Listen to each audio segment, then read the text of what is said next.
Good morning to all of you. आज हम लोग पढ़ेंगे ऑब्स्टेक नाउन। क्या पढ़ेंगे? ऑब्स्टेक noun.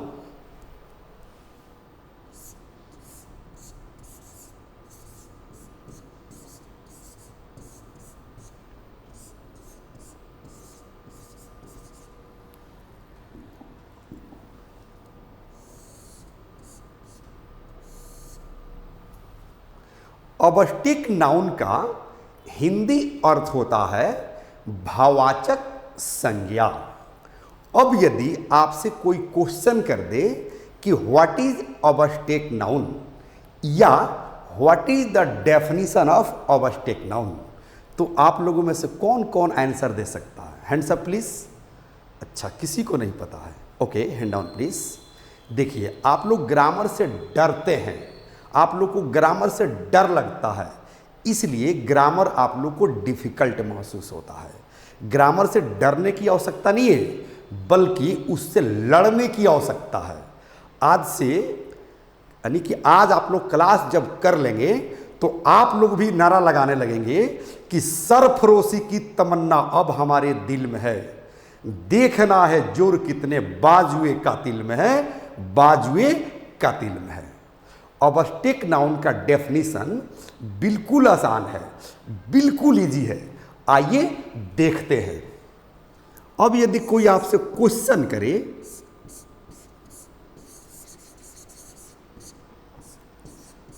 What is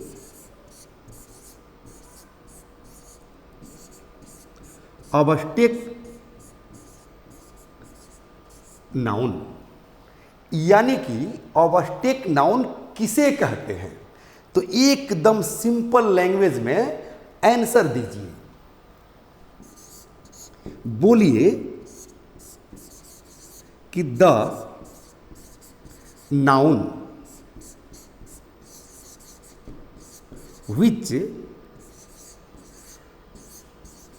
we can fill only but not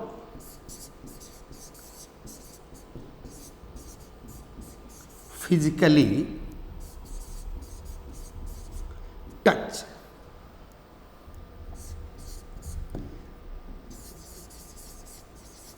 is called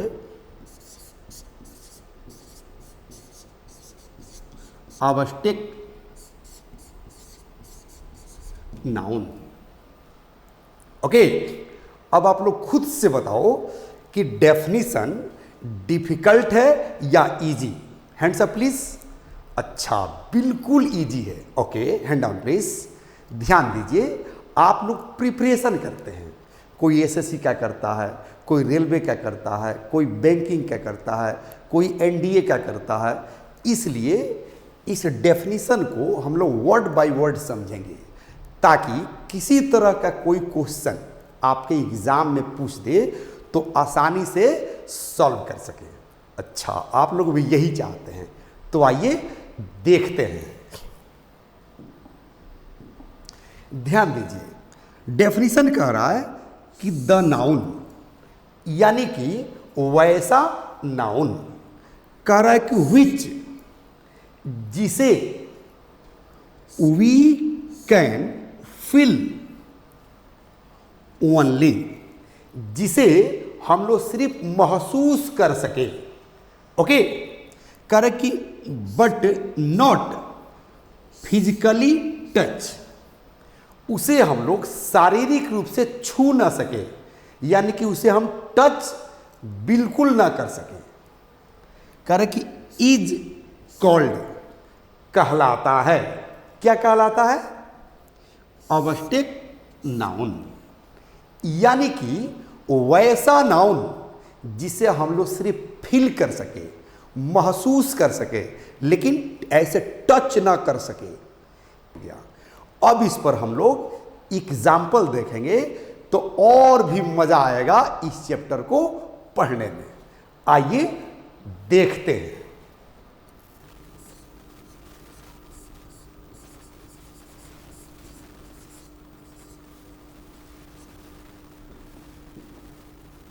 example, जैसे love,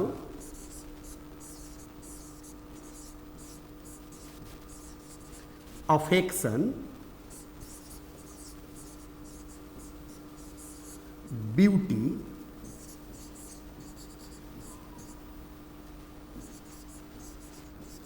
sympathy,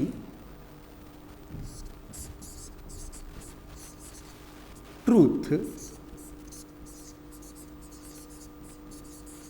honesty, faith,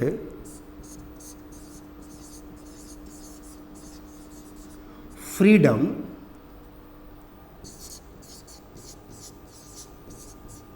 success,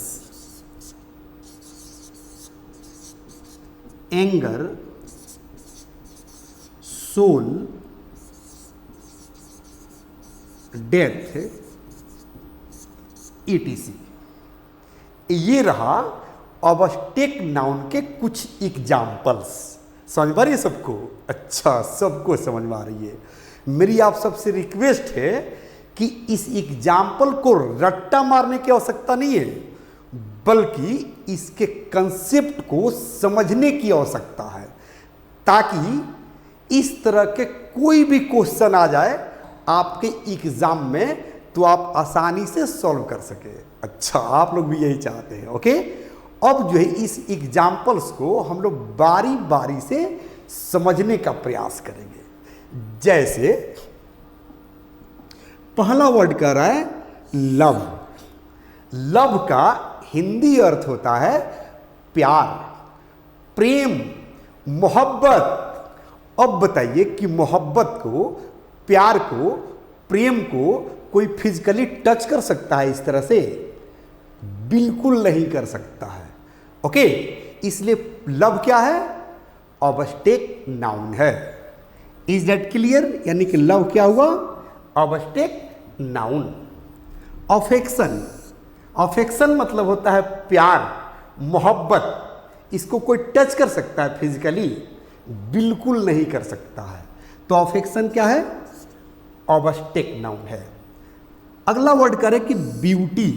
beauty मतलब खूबसूरती। खूबसूरती को कोई ऐसे टच कर सकता है? बिल्कुल नहीं कर सकता है, बल्कि एहसास कर सकता है, फील कर सकता है कि कोई कितना खूबसूरत है। वो चांद की तरह खूबसूरत है या चांद की टुकड़ा है, जो भी आप एहसास कर लीजिए, बट उसे फिजिकली टच नहीं कर सकते हैं। सो ब्यूटी क्या है? ऑब्जेक्ट नाउन है। अगला वर्ड करें कि सिंपैथी। सिंपैथी मतलब सहानुभूति। अब बताओ, किसी के प्रति किसी को कितनी सहानुभूति है? ये हम लोग फिजिकली टच कर सकते हैं? बिल्कुल नहीं कर सकते हैं, बल्कि फील कर सकते हैं, एहसास कर सकते हैं कि किसी के पास किसी के प्रति कितना सिंपैथी है। समझ में रही है? चलिए, इसलिए सिंपैथी क्या है? ऑब्जेक्ट नाउन है। अगला वर्ड करें कि ट्रूथ। ट्रूथ माने होता है सत्य। अब बताइए, ट्रूथ को, सत्य को हम लोग फिजिकली टच कर सकते हैं? बिल्कुल नहीं कर सकते हैं। तो ट्रूथ क्या हुआ? Object noun.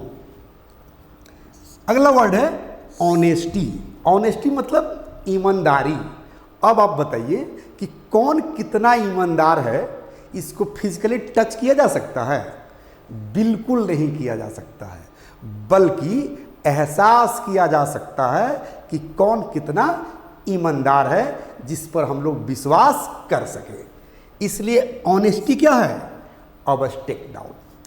अगला करें कि फेथ। फेथ मतलब विश्वास। विश्वास को हम लोग टच कर सकते हैं? बिल्कुल नहीं कर सकते हैं कि किसी को किसी पर कितना विश्वास है। इसलिए फेथ क्या हुआ? Object noun. अगला वर्ड करें कि फ्रीडम।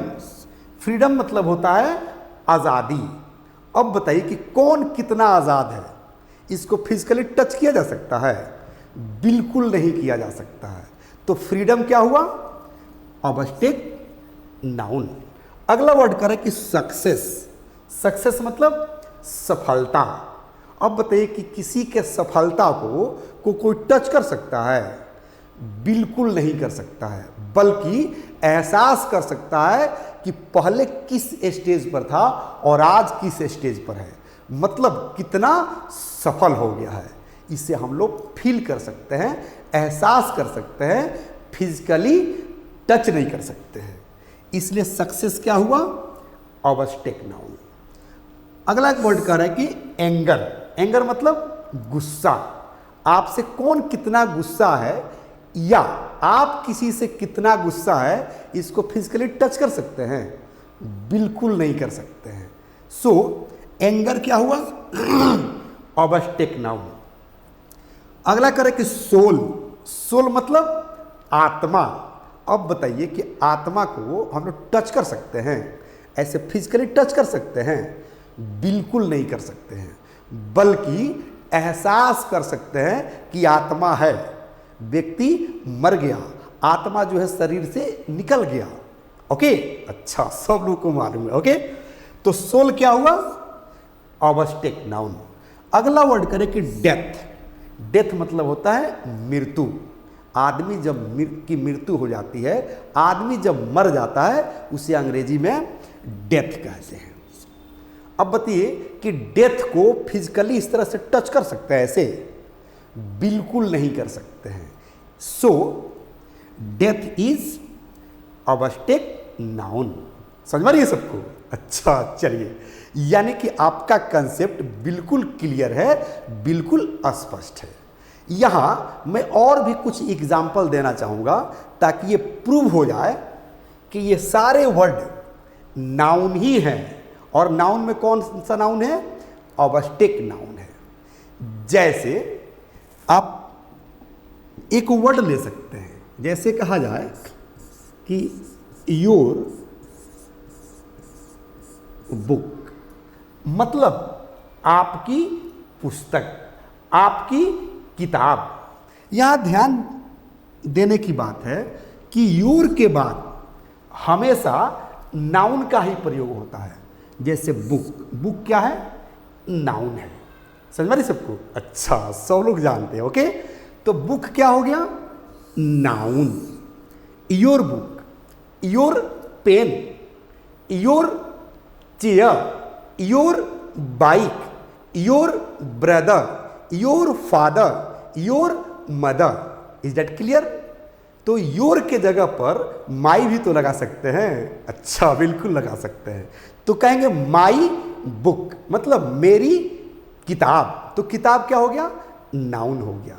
ये तो स्पष्ट हो गया कि योर के बाद, माई के बाद, आवर के बाद, हिज के बाद, हर के बाद, देयर के बाद हमेशा नाउन ही आता है। तो अब हम कह सकते हैं ना कि माई लव। माई लव मतलब मेरा प्यार। तो यहां पर लव क्या हो गया? नाउन हो गया। समझ में रही है? और कौन सा नाउन? ऑब्स्टेक नाउन, क्योंकि लव को हम लोग फिजिकली टच नहीं कर सकते हैं। ओके, अच्छा, चलिए, कंसेप्ट जो है क्लियर है। कह सकते हैं कि आवर अफेक्शन या पेरेंट्स अफेक्शन, माँ बाप का प्यार, माँ बाप का मोहब्बत। यहां पर क्या? आवर अफेक्शन या पेरेंट्स अफेक्शन। तो अफेक्शन क्या हो गया? नाउन हो गया। अगला वर्ड करे कि योर ब्यूटी, मतलब आपकी खूबसूरती। यहां भी तो कह रहे कि योर बुक। अच्छा, सबको समझ आ रही है? तो कह रहे कि योर ब्यूटी मतलब आपकी खूबसूरती। तो ब्यूटी क्या हो गया? यहां नाउन हो गया। कह रहे कि योर सिंपैथी मतलब आपकी सहानुभूति। कह रहे कि योर ट्रूथ मतलब आपकी सत्यता।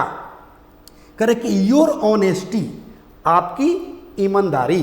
कह रहे कि योर फेथ आपका विश्वास। योर फ्रीडम आपकी आज़ादी, या आवर फ्रीडम हमारी आज़ादी। कह रहे कि आवर सक्सेस हमारी सफलता। कह रहे कि आवर एंगर हमारा गुस्सा। कह रहे कि आवर सोल हमारी आत्मा, कहा जाए कि माई डेथ, मेरी मृत्यु। अब कंसेप्ट क्लियर हुआ। जैसे योर के बाद बुक आया तो बुक क्या है, नाउन है। उसी तरह से योर के बाद इन सारे एग्जाम्पल्स को मैंने सेट करके आप लोगों को समझाया। अच्छा, सबका कंसेप्ट क्लियर हो गया। अब यदि मेरी कंसेप्ट आपको समझ में आ रही हो, ग्रामर पढ़ाने का स्टाइल समझ में आ रहा हो, तो मेरी आप सबसे रिक्वेस्ट है कि अगर कोई आपका दोस्त है, कोई रिश्तेदार है या कोई आपका दुश्मन है तो किसी से कहलवा दीजिए और राय दीजिए कि प्ले स्टोर पर जाए, English plus by Sanjeev Shivani को डाउनलोड करे, वो खुद ग्रामर सीखे और दूसरों को भी ग्रामर सीखने की राय दे, क्योंकि आज हर ज़रूरत के लिए ज़रूरी है इंग्लिश। और कोर्स का नाम है फैमिली पैक इंग्लिश सीखे। कल हम लोग फिर मिलेंगे, तब तक ले लेंगे एक छोटा सा break. Thank you, have a nice day.